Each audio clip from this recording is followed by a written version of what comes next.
नमस्कार, सी न्यूज़ भारत में आप सभी का स्वागत है। यूपी बुलेटिन में सबसे पहले बात होगी आगरा की, जहां आयोजित एकात्मता राष्ट्रीय यात्रा के तहत पूर्वोत्तर राज्यों के छात्रों ने डाबर फुटवियर फैक्ट्री का किया भ्रमण। साथ ही उन्हें जूता निर्माण तकनीक की जानकारी दी गई और आर्थिक स्वतंत्रता के लिए प्रेरित किया गया। आप भी देखिए ये रिपोर्ट। अंतर्राज्यीय छात्र जीवन दर्शन के लिए आयोजित एकात्मता राष्ट्रीय यात्रा में शामिल पूर्वोत्तर राज्यों के छात्र छात्राओं का आगरा प्रवास पर औद्योगिक एक्सपोजर और अभिनंदन कार्यक्रम डाबर फुटवियर फैक्ट्री में आयोजित किया गया। इस अवसर पर डाबर ग्रुप के चेयरमैन पूरन डाबर ने सभी प्रतिनिधियों का स्वागत पुष्पमाला पहनाकर किया। सभी छात्र छात्राओं ने फैक्ट्री का भ्रमण किया और जूता बनाने की तकनीक की जानकारी प्राप्त की। पूरन डाबर ने छात्र छात्राओं को संबोधित करते हुए युवा पीढ़ी को आर्थिक स्वतंत्रता के नायक बनने के लिए प्रेरित किया। मंत्री मनोज नीखरा ने बताया कि प्रतिनिधि मंडल में मणिपुर, मेघालय, नागालैंड, असम, त्रिपुरा, मिजोरम, अरुणाचल प्रदेश और सिक्किम से 30 छात्र छात्राएं शामिल हैं। कार्यक्रम में एफमेक के उपाध्यक्ष Rajesh Sehgal, doctor MPS group के chairperson squadron leader AK Singh, Dabur footwear के admin head Rajeev Mishra, Nitin Gupta, incredible India foundation के अजय शर्मा, ब्रिजेश शर्मा मौजूद रहे। Students experience in interested village, इसलिए 1966 में ये कार्यक्रम शुरू हुआ था, जब पूर्वोत्तर राज्य कहीं अलग थलग पड़े हुए थे, वो देश की मुख्य धारा से जुड़े।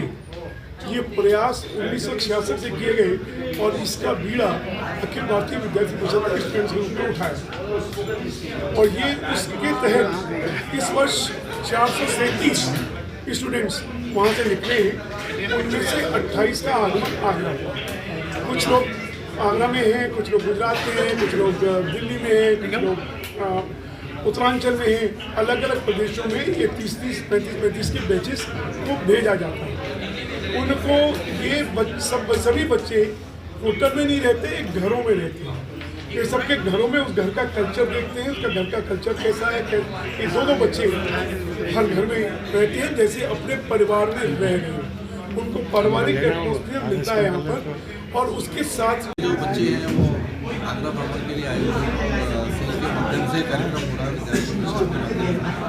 तो आप देख रहे हैं कि वो बच्चे विभिन्न तरह के, जैसे अभी किसी की विजिट थी डॉक्टर एमपीएस वर्ड को, आज उनकी विजिट एक इंडस्ट्री में हो रही है, औद्योगिक भ्रमण है उनका। और वो हर तरह से न केवल संस्कृति के बारे में, भारत की और उत्तर भारत की संस्कृति के बारे में, बल्कि वो लोग वहाँ के स्कूल कैसे चलते हैं, वहाँ की शिक्षा कैसे चलती है, वहाँ के इंडस्ट्रीज कैसे चलती है, उनके लिए क्या संभावनाएं हैं उत्तर भारत में, ये सब भी जान रहे हैं, देख रहे हैं। तो मुझे लगता है कि इस तरह से जो सांस्कृतिक और औद्योगिक और जो शैक्षणिक जो एक मेल मिलाप है, एक्सचेंज है, उससे लोगों को, बच्चों को बहुत फ़ायदा होने वाला है। और वो अपने स्टेट में जाके बताएंगे कि उत्तर भारत और पूरा भारत हमें एक्सेप्ट करने के लिए। आगरा से सी न्यूज़ संवाददाता अनुज उपाध्याय की रिपोर्ट। नेकी की दीवार निःशुल्क वस्त्र बैंक द्वारा सर्दी से बचाव के लिए जरूरतमंदों को ऊनी वस्त्र और कंबल वितरित किए गए। कार्यक्रम 1 फरवरी 2025 को समाप्त किया गया, जिसमें समाज सेवी शिव कुमार परिवार ने सहयोगियों को सम्मानित किया। देखिए ये रिपोर्ट विस्तार से। एक विचित्र पहल सेवा रजिस्टर्ड औरैया द्वारा जनसहयोग से गत वर्षों की भांति सर्द ऋतु को दृष्टिगत रखते हुए खुले आसमान के नीचे जीवन यापन करने वाले जरूरतमंद लोगों को अटल आश्रय गृह में स्थित नेकी की दीवार नामक निःशुल्क वस्त्र बैंक द्वारा अनवरत ऊनी वस्त्रों का वितरण किया जा रहा था। बसंत ऋतु आगमन होने के कारण नेकी की दीवार नामक निःशुल्क वस्त्र बैंक का आज दिनांक 1 फरवरी 2025 दिन शनिवार को प्रातः 10 बजे निःशुल्क वस्त्रों के वितरण कार्यक्रम का समापन कर दिया गया। कार्यक्रम के मुख्य अतिथि अखिल भारतीय पुरवाल राष्ट्रीय महासभा के औरैया जिलाध्यक्ष समाजसेवी शिव कुमार पुरवाल ने समिति के सहयोगियों को उपहार भेंट कर उनका हृदय से अभिनंदन किया। कार्यक्रम के अंतर्गत संगठन के अध्यक्ष राजीव पोरवाल ने बताया कि निःशुल्क बैंक के संचालन से तमाम जरूरतमंद लोगों को ऊनी वस्त्र व कंबल मुहैया कराए गए, जिससे सर्दी से बचाव हेतु उनको काफी राहत मिलेगी। समिति के संस्थापक आनंदनाथ गुप्ता एडवोकेट ने बताया कि शहर के तमाम दानवीर लोग अपनी अनुपयोगी वस्त्रों के माध्यम से बेसहारा लोगों के सहारा बने। उन्होंने कहा कि सर्द ऋतु को दृष्टिगत रखते हुए आगे भी जनहित में निःशुल्क वस्तुओं के वितरण का कार्यक्रम जारी रहेगा। समापन कार्यक्रम में प्रमुख रूप से संस्था के अध्यक्ष राजीव पोरवाल, संजय अग्रवाल, श्याम सिंह, शिक्षक शिवम गुप्ता, हिमांशु दुबे, सतीश कुमार, दीपू व संस्थापक अध्यक्ष आनंदनाथ गुप्ता एडवोकेट आदि लोग मौजूद रहे। संस्था के द्वारा वस्त्र बैंक का समापन किया जा रहा है, इसका पूरा क्या कार्यक्रम है? समाज सेवी संगठन एक विचित्र पहल सेवा समिति द्वारा विगत 15 दिसंबर को अटल आश्रम में नेकी की दीवार नामक निःशुल्क वस्त्र बैंक का शुभारंभ किया गया था। हम आपको बताना चाहते हैं, इस कार्यक्रम में तमाम ऐसे ज़रूरतमंद लोग, बेसहारा लोग जो खुले आसमान में जीवन यापन कर रहे हैं, उनको काफ़ी राहत मिली। अब बसंत ऋतु का आगमन हो गया है, तो आज दिनांक 1 फरवरी को हम लोग इस वस्त्र बैंक का समापन कर रहे हैं। यह कार्यक्रम कहाँ पर हुआ था? यह कार्यक्रम ये इटावा रोड स्थित अटल आश्रय गृह में संचालित था और आगे भी ये कार्यक्रम जारी रहेगा। क्या नाम है आपका? आनंदनाथ गुप्ता एडवोकेट, संस्थापक अध्यक्ष, समाज सेवी संगठन एक विचित्र पहल सेवा समिति औरैया। और ASC न्यूज संवाददाता श्याम सिंह की रिपोर्ट। रुक करेंगे बदायूं की ओर, जहां बिलसी तहसील में डीएम निधि श्रीवास्तव और SSP डॉक्टर ब्रजेश सिंह की अध्यक्षता में संपूर्ण समाधान दिवस आयोजित किया गया, जिसमें फरियादियों की बड़ी संख्या में भीड़ उमड़ी और जन समस्याओं का समाधान किया गया। देखिए पूरा मामला विस्तार से। डीएम और SSP की अध्यक्षता में बिलसी में संपूर्ण समाधान दिवस का आयोजन किया गया। संपूर्ण समाधान दिवस में सुबह से ही फरियादियों की उमड़ी खासी भीड़। डीएम निधि श्रीवास्तव और SSP डॉक्टर ब्रजेश सिंह सुन रहे थे जन समस्याएं में बिलसी तहसील में आयोजित हो रहा संपूर्ण समाधान दिवस। बदायूं से सी न्यूज संवाददाता नईम की रिपोर्ट। आगे बढ़ेंगे उत्तर प्रदेश के बलिया में, जहां प्रयागराज से आए श्रद्धालुओं से भारी बस और एक गाड़ी के बीच टक्कर के बाद मारपीट का विवाद इतना बढ़ गया, इसमें दोनों पक्षों ने एक दूसरे पर गंभीर आरोप लगाए। इसमें पुरानी रंजिश और जान से मारने की साजिश का दावा भी किया गया है। देखिए क्या है पूरा मामला। यूपी के बलिया में प्रयागराज से आई श्रद्धालुओं से भरी बस और एक गाड़ी में टक्कर होने के बाद मारपीट को लेकर विवाद बढ़ गया। एक पक्ष का आरोप है कि गाड़ी लड़ने के बाद बस ड्राइवर और अन्य लोगों से मारपीट की गई। ड्राइवर ने आरोप लगाया है कि मुझे और प्रयागराज से आए श्रद्धालुओं को मारा पीटा गया। वहीं दूसरे पक्ष के लोगों का आरोप है कि पुरानी रंजिश को लेकर मेरे बड़े भाई को जान से मारने की नीयत से साजिश रची गई है। ये लोग पहले भी एक जमीन के मामले में हम लोगों पर गोलियां चला चुके हैं, जिसमें पुलिस ने FIR दर्ज कर कार्रवाई की है। आज ये लोग अपने रिश्तेदारों के साथ बस से टक्कर मारते हुए जानलेवा हमला किया गया और जो आरोप लगाया जा रहा है वो गलत और निराधार है। किसी भी श्रद्धालुओं से मारपीट नहीं की गई है। इस मामले पर संदीप सिंह का और क्या कुछ कहना है, आइए आपको सुनाते हैं। पूरा मामला बांसडी रोड थाना अंतर्गत का बताया जा रहा है, जहां दोनों पक्षों के लोग थाने में जमा हुए हैं और एक दूसरे पर गंभीर आरोप लगा रहे हैं। मामला ये है कि 2-3 साल पहले हम लोग एक ज़मीन की बाउंड्री मरवा रहे थे। उसमें तीन लोग, हमारे गांव के लोग गोली चलाए हम लोगों पे और इसमें 307 हुआ, गैंगस्टर लगा। इसमें एक सीटर है, उन्हीं लोगों के रिश्तेदार की बस है और वो बस आके हम लोग भैया आ रहे थे गांव से, उनमें टक्कर मारे। टक्कर मारने के बाद वो लोग तीनों लोग वहीं पे मौजूद थे जो हम लोगों में 307 में थे। इस षड्यंत्र के तहत ये लोग जो है हमला किए हैं और उसके पहले भी हमला किए थे। गनर मिला था भैया को, लेकिन वो लोग वो वकील हैं, फर्जी वकील हैं, उन पर 420, 419, 420 का केस भी है, जिसमें विवेचना अभी 13 तारीख को पिछले गया हुआ है।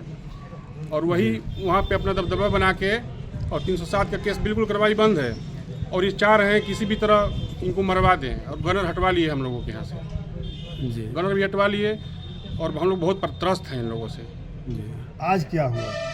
वही तो बता रहे हैं कि वो भैया आ रहे थे, बस इधर से जा रही थी और बस उन्हीं के रिश्तेदार की है, जिसकी वीडियो थाने में जो बना हुआ है हम दिखाएंगे, भेजेंगे आपको, वो देख लीजिएगा। उनके जो 307 वाले हैं उन्हीं के भाई साले हैं, भाई के साले हैं, उन्हीं के बस है। वो थाने में आए भी थे आज जी। तो वो षड्यंत्र के तहत वो लोग मारने की कोशिश किए हैं। किस चीज़ से मारने की कोशिश की? बस से लड़ा के, 4 व्हीलर में। और अंदर तोड़फोड़ भी की है? अंदर कोई तोड़फोड़ नहीं हुआ है, नहीं, कोई सवाल ही नहीं है जी। उनका चाहते कि इन लोगों से खतरा है, बहुत मतलब बहुत खतरा है, जितना आप सोच नहीं सकते हैं आप लोग जी। जान लीजिए ये लोग 300 क्या नहीं है, सीटर है, गैंगस्टर, तीनों लोगों की बात कर रहा हूँ मैं। 302 है, एक सरियाप्ता है उसमें, 419, 420 छेड़खानी, हरजन है, कौन सा नहीं है उन लोगों पे? ऐसा कोई धारा नहीं बचा है जो नहीं है तीनों लोगों पे। उनका ये आरोप है कि श्रद्धालुओं के साथ आप लोगों के द्वारा मारपीट की गई है और गजब बात कर रहे हैं, ये सारा निराधार है।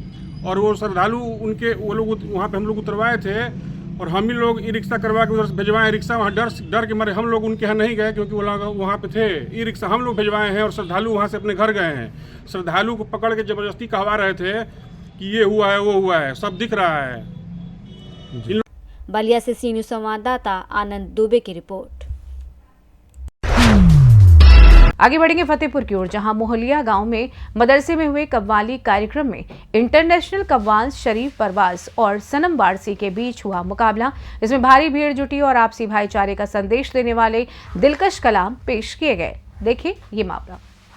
फतेहपुर 1 फरवरी सांस्कृतिक कार्यक्रमों के अंतर्गत कव्वाली एक लोकप्रिय विधा है जिसमें दीनी और दुनियावी दोनों प्रकार के कलाम के जरिए लोगों को अदब से जोड़ा जाता है। हदगाम क्षेत्र के मोहलिया गांव के एक मदरसे में डॉक्टर यूसुफ एवं मोहम्मद अशफाक के संयोजन में कव्वाली का प्रोग्राम हुआ।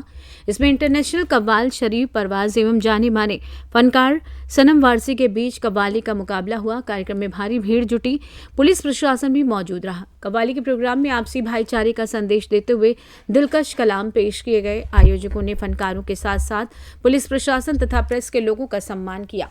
मशहूर कव्वाल शरीफ शहबाज ने कव्वाली की शुरुआत नाते पाक से की। वहीं दरे मुस्तफ़ा पर अगर मौत मुझे आए, मुझे आबे जमझम से नहलाया जाए, वहीं इस प्रकार के कलाम पेश किए गए। फतेहपुर से सी न्यूज़ संवाददाता नाजिया परवीन की रिपोर्ट। महाराजगंज जिले की ओर रुख करेंगे, जहां सिसवा नगर पालिका में सिसवा युवा संगठन द्वारा तिरंगा यात्रा का आयोजन किया गया, जिसमें आकर्षक झांकियों के साथ 800 मीटर लंबी यात्रा निकाली गई और समोसा बनाने का रिकॉर्ड भी स्थापित किया गया। देखिए ये रिपोर्ट विस्तार से। खबर महाराजगंज जिले से है, जहां सिसवा नगर पालिका में शुक्रवार को 3.5 क्विंटल समोसे का रिकॉर्ड बनाने वाली सिसवा युवा संगठन के बैनर तले में आकर्षक झांकियों के साथ 800 मीटर की तिरंगा यात्रा निकाली गई। इस दौरान समूचा कस्बा वंदे मातरम की जय घोष से गूंज उठा। लोगों ने नगर में जगह जगह पुष्प वर्षा कर तिरंगा यात्रा का स्वागत किया।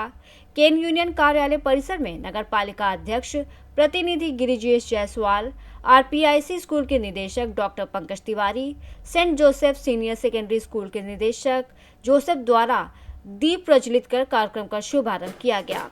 संगठन के नवीन तिवारी और रितेश सोनी ने मां भारती के चित्र पर पुष्पांजलि अर्पित किया। स्कूली बच्चों द्वारा सांस्कृतिक प्रस्तुतियों के उपरांत 800 मीटर लंबे तिरंगे को RPIC school, saint Joseph school, Premlal Sihania Kanya inter college, Kisan Adarsh inter college Belwa, Ramkishan memorial school, sterling public school, KDS international school, little star academy, JP public school, ideal SS public school, NT public school सहित दर्जनों स्कूलों के बच्चों के साथ युवाओं की टीम ने तिरंगा यात्रा प्रारंभ की, जो नगर के प्रमुख मार्गों से होते हुए नगर भ्रमण के उपरांत गोपाल नगर तिराहे पर पहुंची।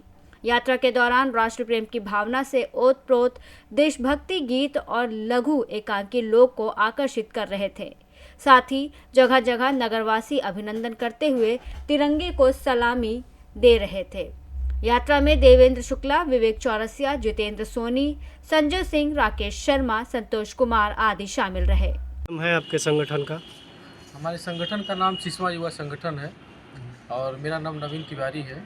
तिरंगा यात्रा कब से निकलती है और इसका उद्देश्य क्या है? तिरंगा यात्रा ये 2017 से निकलती है और इसका वही एक है संदेश कि सबको एकजुट करके हम लोग ये निकालते हैं और उसमें हिंदू मुस्लिम सब लोग, सारे स्कूल के बच्चे सम्मिलित होते हैं। महाराजगंज से सी न्यूज़ संवाददाता मनीष कुमार कन्नौजिया की रिपोर्ट। फिलहाल के लिए यूपी बुलेटिन में बस इतना ही। देश दुनिया की तमाम बड़ी खबरों को जानने के लिए जुड़े रहिए सी न्यूज़ भारत के साथ। हर खबर आपके साथ, आपके हाथ।